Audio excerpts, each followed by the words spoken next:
Nah, belum selesai ini ada kelompok Wahabi lain, Habib, ini baru minggu ini. Sekarang ini dia sebarluaskan di YouTube, dia sebarluaskan di internet, di Facebook, di Twitter, lewat buku, koran, majalah, bahkan di televisi. Mereka punya televisi sekarang di Indonesia, kelompok-kelompok Wahabi ini.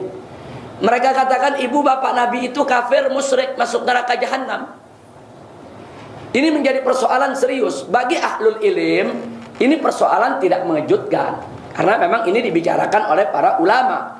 Tapi bagi orang awam di Indonesia yang selama ini ikut Asy'ari, yang semenjak kecil mereka mendengar ibu bapak Nabi min ahlil fatrah, itu terkejut begitu mendengar mereka katakan ibu bapak Nabi, ibunda Nabi, ayahanda Nabi kafir, musyrik, masuk neraka jahanam. Kemudian mereka memakai dalil riwayat Muslim.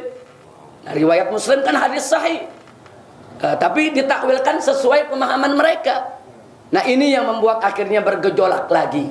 Nah, karena itu pada majelis taklim bulanan yang saya buat di rumah setiap Ahad pertama setiap bulan, kemarin ini kita jawab, kita kupas tuntas selama 2 jam, kita keluarkan semua dalil berkenaan dengan ibunda maupun ayahanda Nabi kita Muhammad sallallahu alaihi wasallam. Insyaallah nanti saya boleh kirim kaset rekamannya untuk Habib Umar.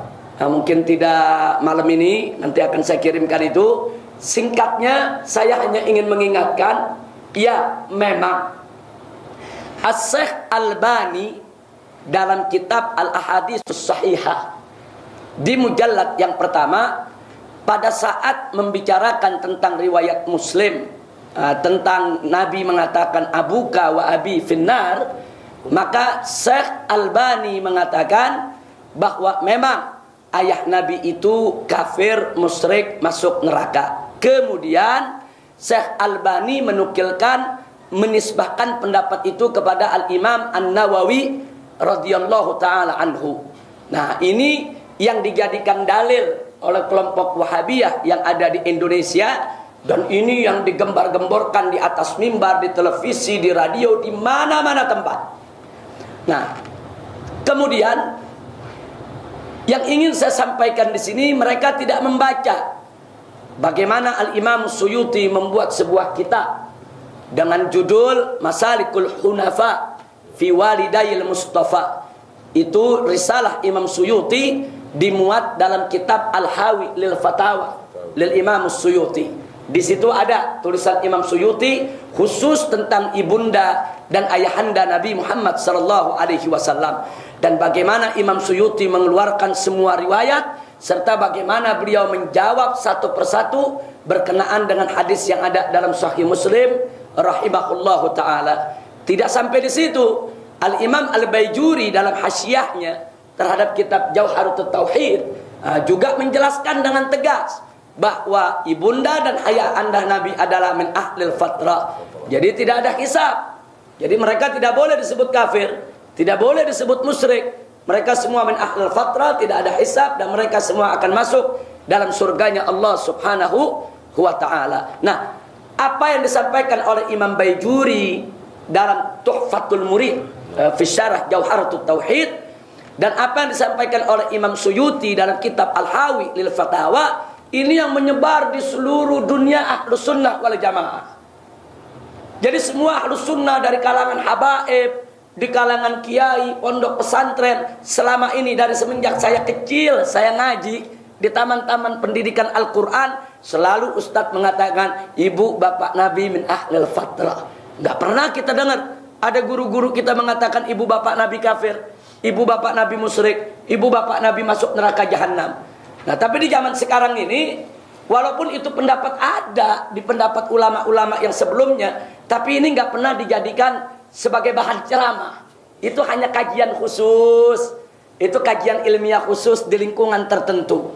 Nah, sekarang yang jadi persoalan, di zaman ada YouTube, di zaman ada Facebook, Twitter, ini menjadi konsumsi publik. Ini dibicarakan masyarakat luas, sampai orang-orang yang gak punya ilmu ikut angkat bicara. Nah, ini yang akhirnya tadi yang Sayyidul Walid Al-Habib Umar mengatakan, akhirnya YouTube menjadi fitnah buat umat Islam.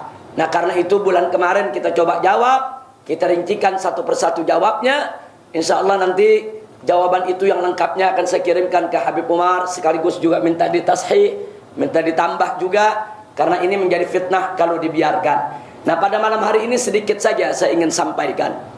Yang pertama, kenapa dalam Sahih Muslim ada satu hadis yang menceritakan manakala seorang sahabat bertanya kepada Nabi, "Ya Rasulullah, aina abi?" Di manakah ayahku? Rasulullah menjawab, "Abuka finnar." Nah, kemudian ini dalam Sahih Muslim dulu saya cerita. Kemudian setelah itu orang ini bertanya lagi, "Wa aina abuk?" Kalau ayahku dalam neraka, lalu ayahmu di mana ya Rasulullah? Nah, menurut riwayat Sahih Muslim disebutkan, "Inna abi wa abaka finnar." Sesungguhnya ayahku dan ayahmu ada dalam neraka. Nah, ini yang dijadikan dalil oleh mereka. Nah, bagaimana menjawabnya?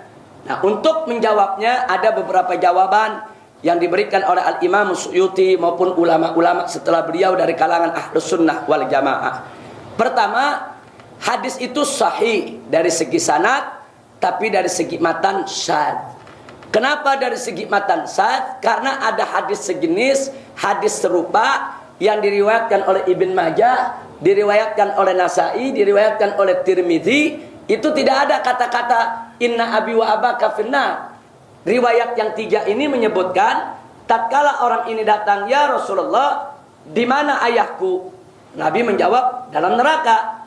Terus dia tanya lagi, "Lalu ayahmu di mana?" Nabi menjawab, "Idza mararta bi qabrin kafir fabashshirhu binnar." Kalau kamu melalui kuburan orang kafir, kasih kabar tentang neraka. Nabi nggak pernah menjawab ayahmu dan ayahku dalam neraka.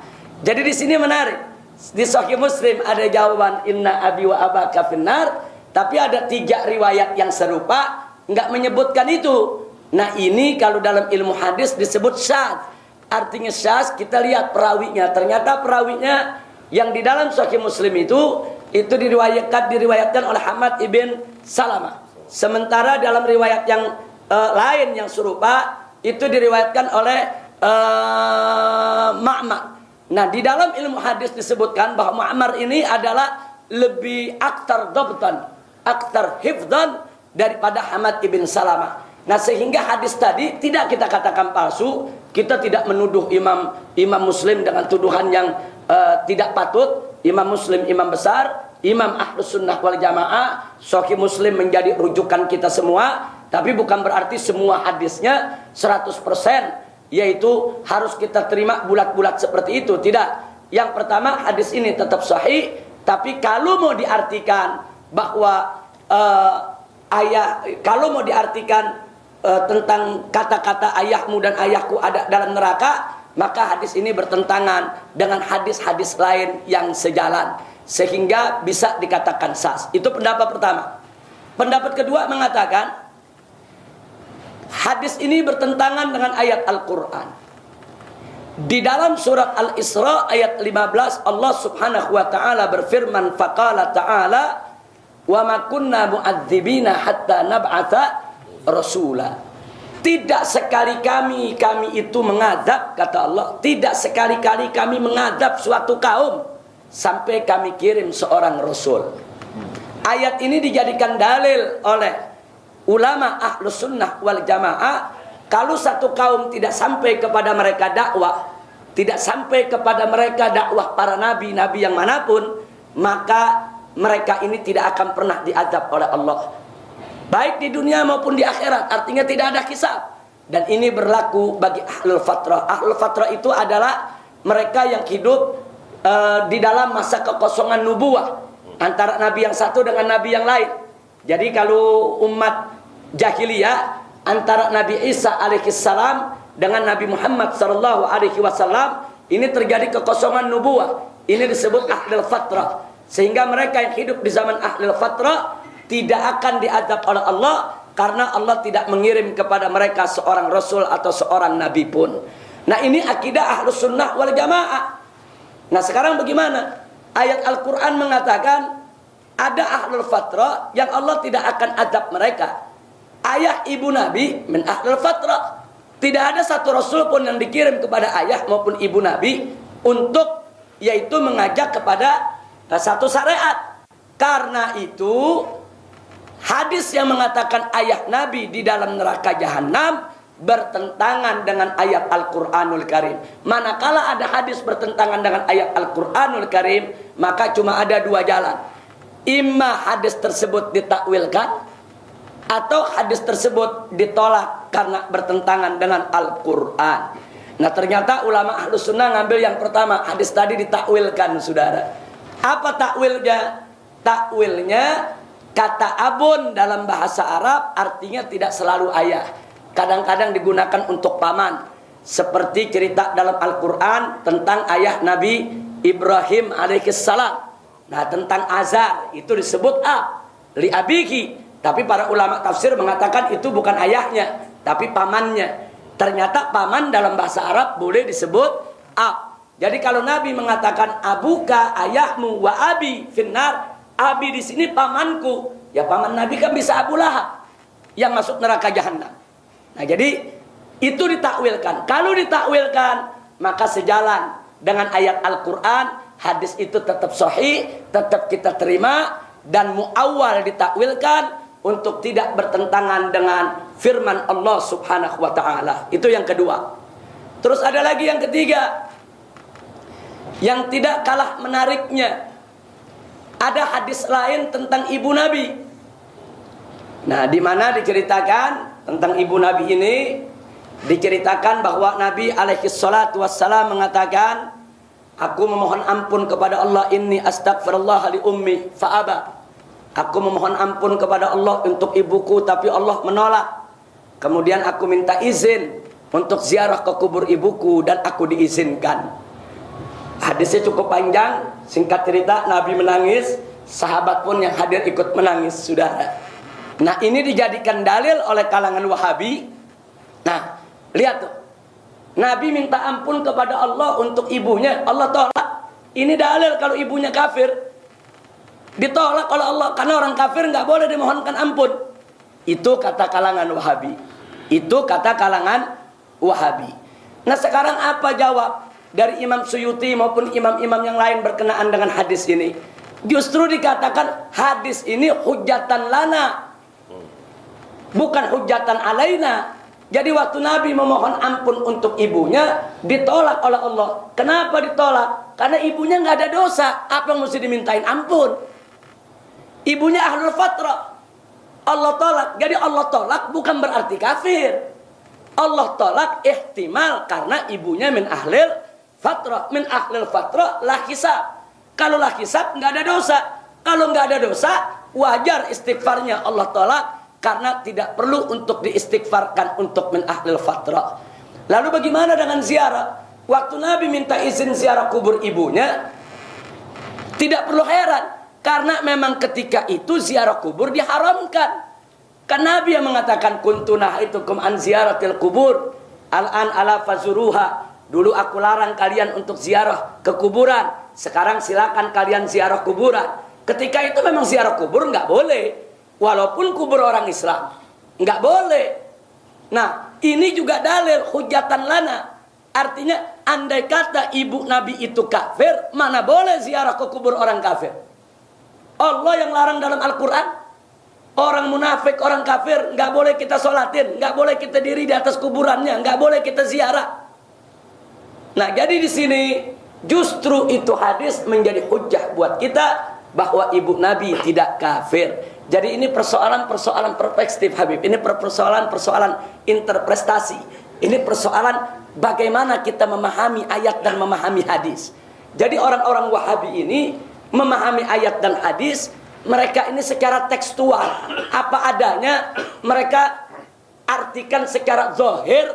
Nah, tampak mereka lihat akibatnya, betapa pengertian secara zahir tadi begitu berbahaya, karena bisa mengkafirkan dan memusyrikkan ibu dan ayah Nabi kita Muhammad sallallahu alaihi wasallam. Tapi kalau mereka mau sedikit saja bersabar, melihat dalil-dalil yang lain, mereka tidak akan mudah terburu-buru untuk itu. Itu yang ketiga. Yang keempat, masih ada jawaban lain. Kan ada hadis sahih di mana Nabi yang mengatakan bahwa Allah memindahkan aku dari sulbi ke sulbi yang tahir, masuk ke rahim-rahim yang suci. aslabut tahira ilal arhamit tahira, arhamiz zakiyah.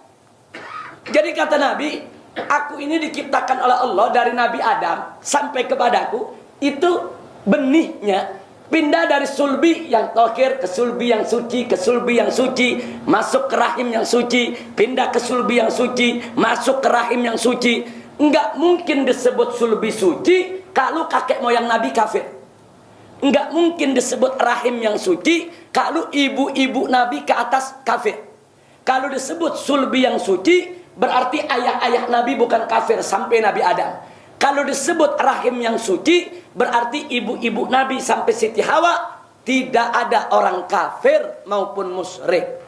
Apalagi hadis innallaha astafa min bani Adam Kinanah, wastafa min Kinanah Quraisy dan seterusnya. Di sini Nabi menceritakan bahwa ini khiyarun min khiyar, kata Nabi. Aku ini adalah pilihan Allah dari pilihan dari pilihan dari pilihan. Mana mungkin pilihan Allah itu kafir? Nabi Adam dipilih oleh Allah. Nabi Adam punya anak banyak. Salah satu anaknya akan menjadi kakek moyangnya Rasulullah. Akan dipilih oleh Allah. Nanti ini punya anak lagi. Anak ini masuk benih. Ini nanti benihnya akan jadi Rasulullah turunannya ke bawah. Dipilih lagi oleh Allah. Dari sekian banyak anak cucu Adam, Allah pilih. Allah pilih. Allah pilih lagi ke bawah. Allah pilih lagi ke bawah. Allah pilih lagi ke bawah. Tidak mungkin pilihan Allah itu kafir ataupun musyrik. Ini hadis sahih semua. Kenapa mereka tidak baca? Kenapa mereka tidak kaji? Itulah karenanya Imam Baijuri dalam Tuhfatul Murid, yaitu hasyiah daripada syarah Jauharut Tauhid, itu dengan tegas mengatakan bahwa ibu bapak Nabi min ahlil fatrah, bukan kafir, bukan musyrik, saudara. Nah, ini yang saya mau sampaikan. Artinya ini terlalu singkat sekali Habib yang Anda sampaikan. Tapi waktu kemarin Anda memang bawa, kita pakai Infokus, kita keluarkan dalil-dalilnya. Semua boleh mencatat. Insya Allah nanti Anda kirimkan ke Habib Umar, yaitu kasetnya hadiah untuk Habib Umar. Bisa dilihat. Yang lain juga boleh kopi, silakan untuk lihat. Itu perlu 2 jam untuk menerangkan dalil ke dalil. Yang saya sampaikan sekarang hanya sedikit saja.